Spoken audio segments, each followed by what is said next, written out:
Hello, and thank you for joining. On Monday, Greyhound Canada announced it would be shutting down much of its fleet in Western Canada and here in the Northwest.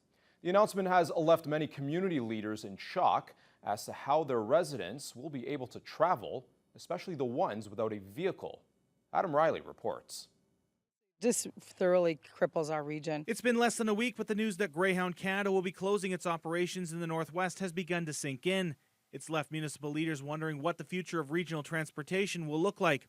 Scriber Mayor Mark Figliamini says there is a Greyhound stop in his community, and the absence of buses will have a huge impact on the region, especially for those without personal transportation in need of medical care. You talk about non-urgent transportation and just travel between Scriber and Thunder Bay, even, say, for example, or Scriber and Sault Ste. Marie, or if you're taking a longer trip. I think it's always been there. It's one of those things that will leave a big hole in your community. Terrace Bay Mayor Jody Davis says this is a sign of the changing times and will leave many in a bind. Especially northern rural communities have no method of transportation out of the communities other than by private vehicles. So there's no real transportation or highway transportation, and the nearest airport is in Thunder Bay. So it's an inconvenience for people. Kenora Mayor Dave Canfield echoes Figliamini's comments and calls the announcement very sad news. In a statement, he says the bus line was an important service for residents needing to travel to Thunder Bay or Winnipeg for medical appointments. Canfield says the previous government did not act on a Northern Ontario Municipal Association proposal for regional buses, adding now would be a good time for the new government to give us a reliable ground transportation system like the rest of the province enjoys. NOMA President Wendy Landry says she was shocked by the announcement and vows to continue to work with other levels of government for a transportation solution. When we talk about subsidies and we talk about the majority of Ontario being subsidized with transportation such as Metrolinx and Ontario Northland, such as we in the Northwest don't get anything like that. So we're going to continue and we're going to step up our advocacy when we meet with ministers at AMO in August. Adam Riley, TBT News. And concerns continue to grow province-wide following Greyhound Bus Line's surprise announcement that it will be withdrawing service across the West this fall. The move is expected to impact roughly 2 million people and leaving municipal leaders scrambling to try and find transportation alternatives. Tony Brar has more. In December, the former Liberal government announced a $40 million funding program aimed at boosting bus services across Northern Ontario. Fast forward 7 months, and Greyhound has now announced it will be canceling all routes in Northwestern Ontario on October 31st. Super shocked by this. Is super unfortunate for our part of the province. Obviously, our inability to travel between our communities has already hindered transportation between our communities, and a loss of a Greyhound to even connect a little bit between our communities and where the communities where they did run is super unfortunate.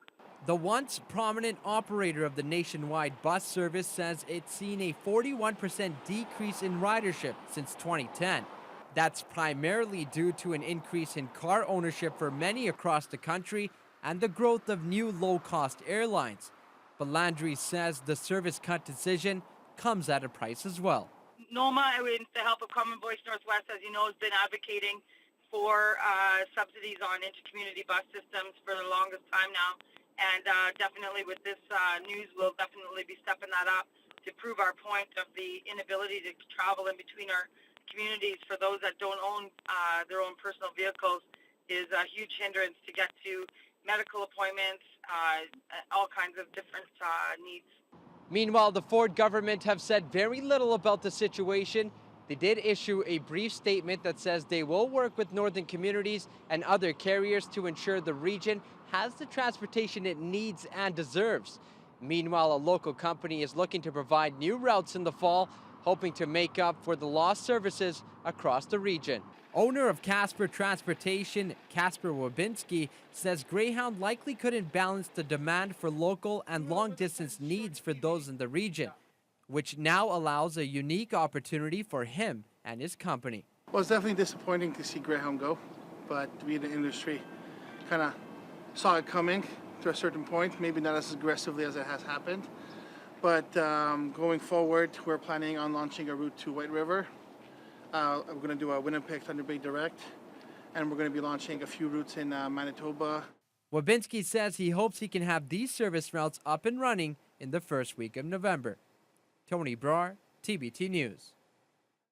Some disappointing news on the economic front for Thunder Bay this week.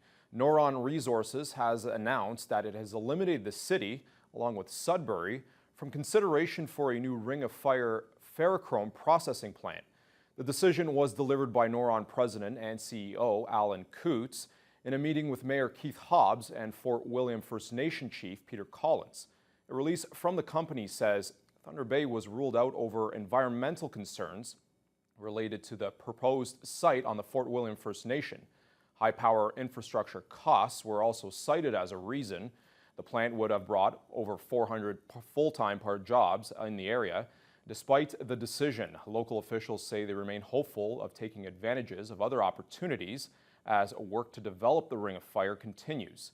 The two communities still in contention for the ferrochrome plant are Timmins and Sault Ste. Marie. Doug Ford's new Conservative government mapped out its plans Thursday in the speech from the throne. It promises to act on several pledges made during the election campaign. The Tories reiterated their promise to lower hydro rates and cap-and-trade agreements, as well as reverting to the sexual education curriculum from the 1998 year. Thunder Bay Superior North MPP Michael Gravel says he wasn't surprised at the changes the new government has decided to make, but he is concerned by what was not in the speech. To Northern Ontario, no reference to the Ring of Fire, no reference to the importance of Indigenous relations, no details about how the government is going to pay for the elimination of the costs associated with the elimination of cap and trade. It was a relatively short speech with very few details. Following a sitting in the Ontario legislature, Premier Doug Ford delivered on one of his campaign promises Wednesday. The provincial leader announced that Hydro One CEO Mayo Schmidt and the board have stepped down from their posts. And as Colin DeMello explains, Ford also stated the former utility boss won't walk away with a retirement package either. Doug Ford could barely contain his excitement. My friends, it's a great day for Ontario today. Today, the Premier made good on a campaign trail promise that targeted the so-called $6 million man. I'm happy to say today, the CEO and the board of Hydro One, they're gone, they're done. Mayo Schmidt's $6.2 million salary as the CEO of Hydro One became a symbol of what the Progressive Conservatives felt was Liberal mismanagement. His compensation ballooned after the partial privatization of Hydro One. The questions, though, of severance soon dogged Ford, as some estimates pegged it at $10 million. Ford says it will be much lower than that. I'm proud to announce to the people of Toronto the severance for the CEO was zero. Absolutely zero. Hydro One says Schmidt's $400,000 lump sum payment comes because Schmidt is retiring as opposed to being fired. And following him out the door is the entire board of Hydro One, which will be replaced by the middle of August. Today, Ford is linking the shakeup to lower hydro bills. When you change the mindset of any large corporation like Hydro One, and you look in the private sector, when you change the leadership, when you change the board, they take a different direction. But Ford wouldn't say exactly how hydro bills will be reduced as a direct result of the Hydro One upheaval. Colin DeMello, CTV News. Ontario Provincial Police in Kenora have recovered the bodies of two Winnipeg men from Lake of the Woods. On July 5th, OPP responded to a report of two swimmers in distress while in the water at McLeod Park. Kenora Fire and EMS assisted with the search, and on July 6th, the Underwater Search and Recovery Unit attended the scene and later that evening recovered the bodies of the two men. A post-mortem is scheduled for Monday in Kenora. As well as OPP recovered the body of a White Dog First Nation man after he entered the water and did not resurface at Goshik Lake. The male was located and transported to the hospital where he was pronounced dead. OPP says fatal transport truck collisions are up in all but two of the force's 6 regions this year. In particular, the Northeast region has seen the number go up by 800% compared to last year. By comparison, Northwestern Ontario is one of the 2 regions where accidents have remained stable or fallen. Transport truck fatalities in the Northwest have fallen from 5 to just 2 collisions. Overall, officers have responded to 33 transport truck-related accidents so far this year, and 41 people have died in those crashes. The force also says more than 1,600 speeding charges have been laid against transport truck drivers so far this year. Downtown Schreiber is going to be looking a little different come next summer. Town Council and administration is going over a plan that will help rejuvenate the area and bring more travelers off from the highway and into the community. Adam Riley reports. The implementation of Schreiber's downtown revitalization plan is moving forward. At this week's meeting, councillors and the town's new economic development manager discussed options for what the project will look like.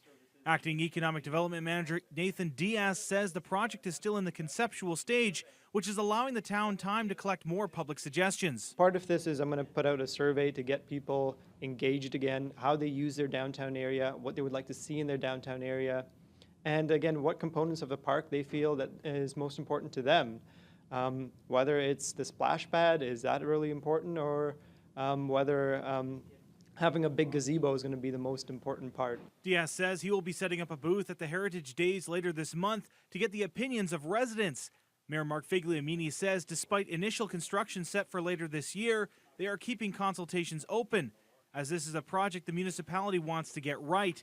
He believes it will bring more tourists into the town, among other benefits. It also enhances the life of your community and the people. It brings the spirits up. I mean, it's no secret. I mean, Schreiber's had some struggles, and I mean, it's been a tough go. The last 8 years have been tough to be a politician in the town of Schreiber. But I think it's been a battle that we're winning, and one that we continue to fight each and every day. Figliamini says the project, along with the Highway Corridor Renewal Project, is a $4 million job.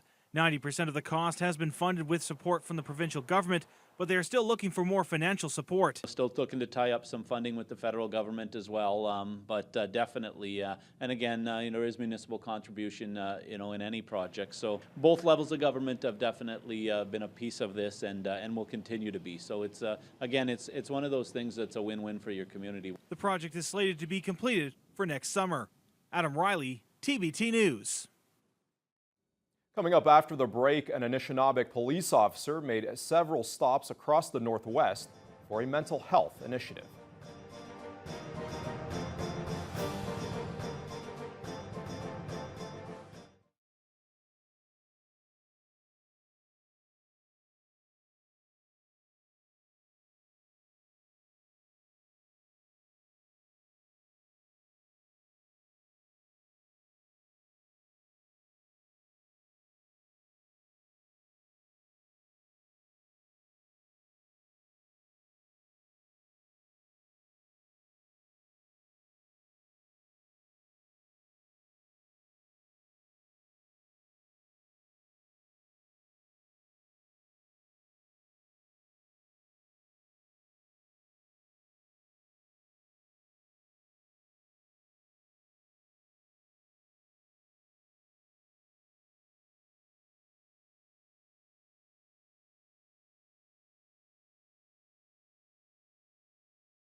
Members of the Thunder Bay Police Service joined an Anishinaabe police sergeant in a nationwide initiative Friday.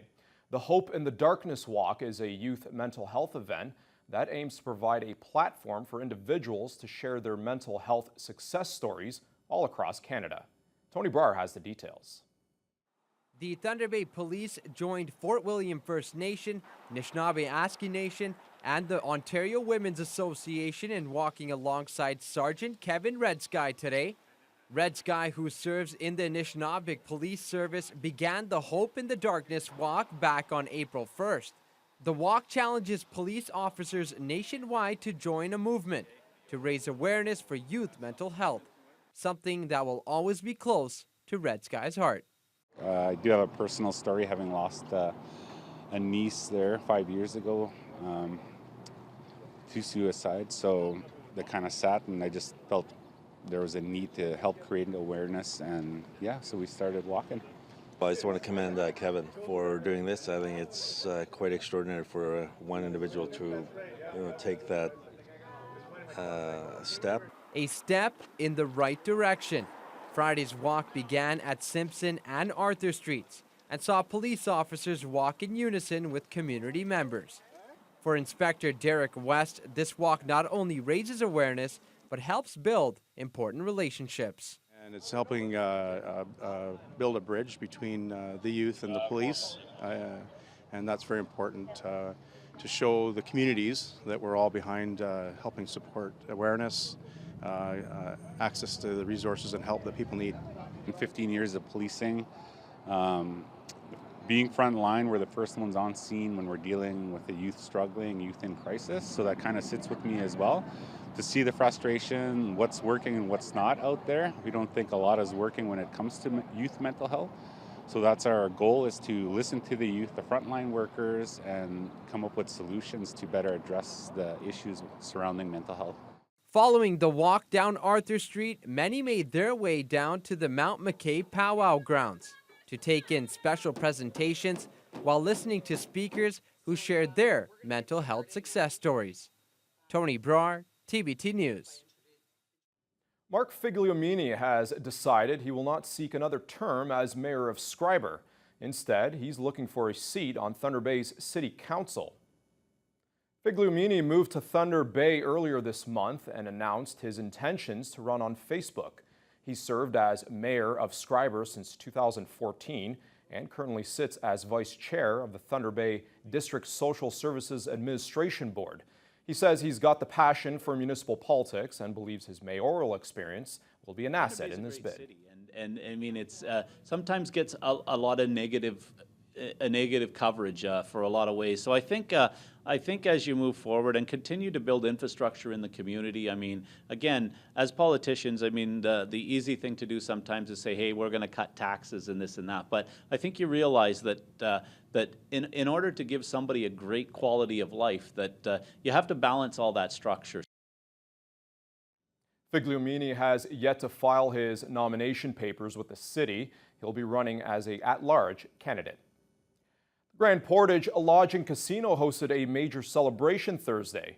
It marked the completion of an extensive renovation project at the facility. Carmen Wong was at hand on the festivities and files this report. A ribbon-cutting ceremony marked the official opening of Grand Portage Lodge and Casino. The newly renovated facility is located in the state of Minnesota and is just minutes away from Thunder Bay's border to the U.S. After 3 years of intensive construction, it is opening its doors to guests.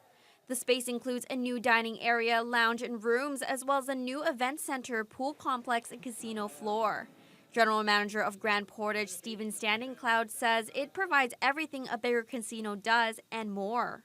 It is a more personable casino where we do know our customers by name as they walk through the door.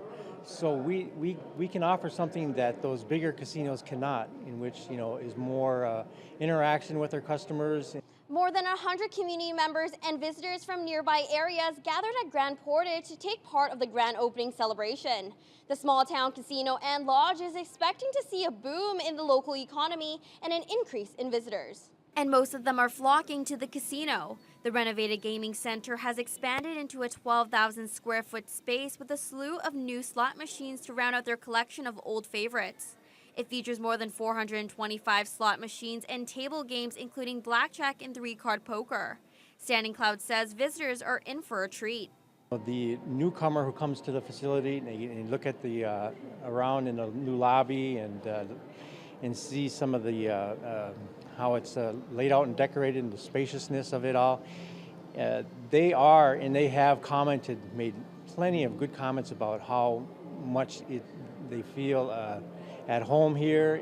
The facility is owned and operated by the Grand Portage Band of Lake Superior, Chippewa. Tribal Chair of Grand Portage, Norman Deschamps, says the grand opening marks a new beginning for the community. It means everything.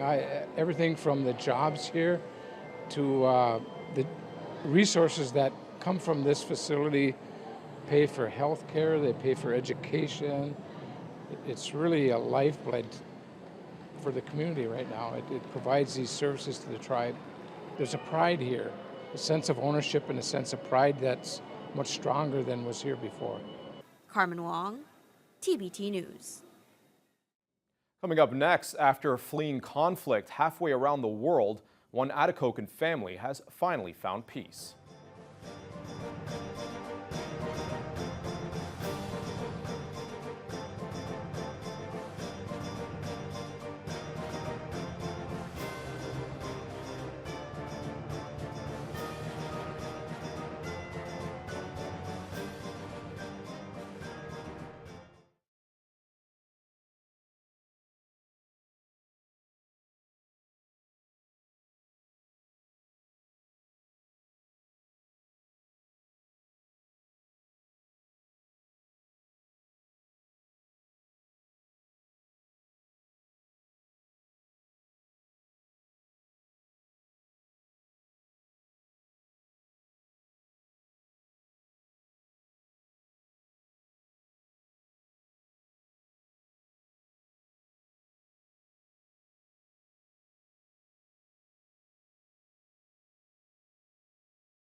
Every day, the conflict in the Middle East becomes more chaotic, causing pain and suffering, especially for those civilians caught in the crossfire.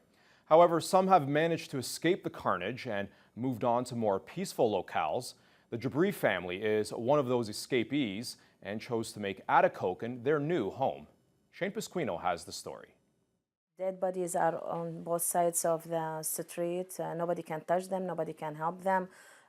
Experiencing death every day. In 2010, Bushra Jabri and her family escaped religious persecution in Iraq. After spending 4 years in Lebanon, their papers were cleared and they came to Canada before finally settling in Atikokan in 2016. She says when the family arrived in town, they were welcomed with open arms. The community is very different in a positive way. So people here are very friendly, very welcoming, and neighbor watch area.